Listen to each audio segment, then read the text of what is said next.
Welcome back. So, being comorbid doesn't really make one susceptible to the virus that causes COVID 19, but increasingly, comorbid patients are falling ill to a vicious cycle of disease given the complications arising out of conditions like diabetes and heart disease. Here's a report on what comorbid patients should do to help their situation. They could be young, but their comorbidity is costing them their life.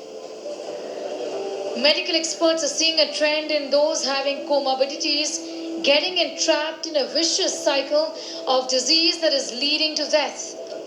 Often, the victims are in their prime. People with diabetes, obesity, heart disease, and kidney disease, etc., are not at increased risk of getting COVID infection. The risk is about the same as everyone else. The difference is that they have a reduced reserve capacity and poorer metabolism, leading to reduced immunity.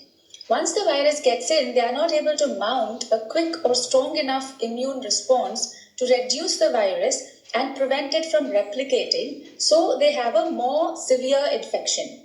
Additionally, as the phase of inflammation starts, usually in the second week, these patients have very poor reserve and are not able to sustain such a strong inflammation, and the heart or kidneys can give up. From diabetes to heart disease to patients landing up with black fungus and multi-organ failure, the complications are many. The government, realizing the huge burden of diabetes in India, the diabetes capital of the world, has now issued an advisory. But being diabetic itself invites a host of problems. Wrong use of steroids leading to black fungus, prolonged use of antifungal medicines leading to kidney ailments.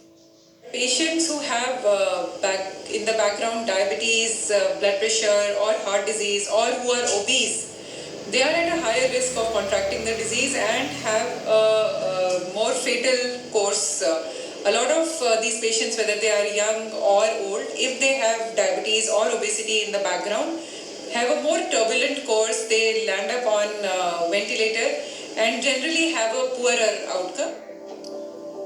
But with over 77 million Indians diabetic, the burden is staggering.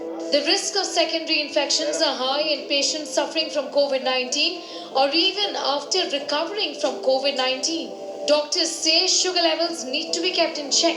If there is hypertension along with diabetes, one has to keep their weight in check. They must follow the usual precautions of masking whenever outside their home, avoiding any crowded places, maintaining distance of at least 6 feet from anyone else, and using proper hand hygiene. In addition, it is important they monitor their own illness as well. Keep the sugars and BP under control. Make sure the lab tests and doctor consults are done on time. For most chronic problems, doctor consults can be done online. Also, as soon as any symptoms of possible COVID infection develop, they must immediately seek medical advice. Amidst growing concerns of deadly repercussions for those having comorbidities as far as COVID-19 is concerned, there is an opinion and a sense that these people should be getting the jab first. The initial plan of the Government of India had streamlined the process in such a way that those with comorbidities were getting the jab first. But since vaccination opened up for everyone above the age of 18, many such people are getting left out, and there is a concern that they continue to be vulnerable. In New Delhi, Sneha Murdani for India Today.